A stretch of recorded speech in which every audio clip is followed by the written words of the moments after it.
കേരളത്തിലെ പല മെഡിക്കൽ കോളേജുകളിലും നിത്യേന നിരവധി രോഗികളും സന്ദർശകരും വരാറുണ്ട്.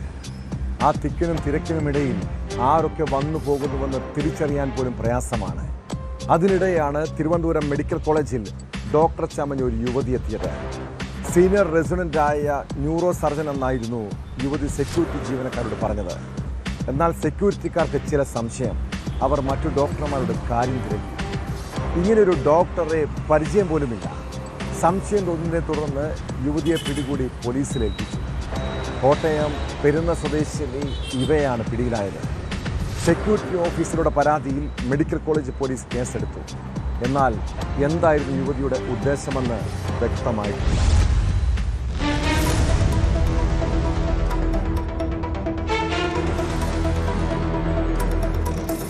രാവിലെ തിരുവനന്തപുരം മെഡിക്കൽ കോളേജിലെ സൂപ്പർ സ്പെഷ്യാലിറ്റി ബ്ലോക്കിൽ ഡോക്ടർ എന്ന വ്യാജേന എത്തിയ യുവതി സീനിയർ റെസിഡന്റായ ന്യൂറോ സർജനാണെന്നാണ് സെക്യൂരിറ്റി ജീവനക്കാരോട് പറഞ്ഞത്.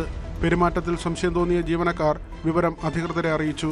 അങ്ങനെ ഒരാൾ ഉള്ളതായി ഡോക്ടർമാർ സംശയം പറഞ്ഞതോടെ തിരച്ചിൽ ആരംഭിച്ചെങ്കിലും ഇവരെ കണ്ടെത്താനായില്ല. തുടർന്ന് CCTV ദൃശ്യങ്ങൾ പരിശോധിച്ചപ്പോൾ ഇവർ ലിഫ്റ്റിൽ കയറി 5ാം നിലയിലെത്തിയ ശേഷം പടിക്കെട്ടുകളിറങ്ങി താഴെ വന്ന് ക്യാൻറ്റീനിൽ ഭക്ഷണം കഴിച്ച ശേഷം പുറത്തുപോയതായി കണ്ടെത്തി. തുടർന്ന് 11:30യോടെ യുവതി വേഷം മാറി മൾട്ടി സ്പെഷ്യാലിറ്റി ബ്ലോക്കിൽ നിന്ന് പുറത്തിറങ്ങി ഓട്ടോയിൽ കയറി രക്ഷപ്പെടാൻ ശ്രമിച്ചപ്പോൾ വനിതാ സെക്യൂരിറ്റി ജീവനക്കാർ തടയുകയായിരുന്നു.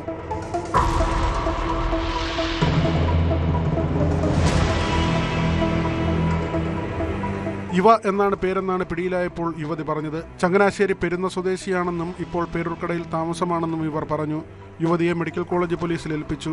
സെക്യൂരിറ്റി ഓഫീസറുടെ പരാതിയിലാണ് പോലീസ് കേസെടുത്തത്. പ്രതിയെ വിശദമായി ചോദ്യം ചെയ്തു വരികയാണ്. ഇവർ പറഞ്ഞ കാര്യങ്ങൾ ശരിയാണോ എന്നും പോലീസ് പരിശോധിച്ചു വരുന്നു.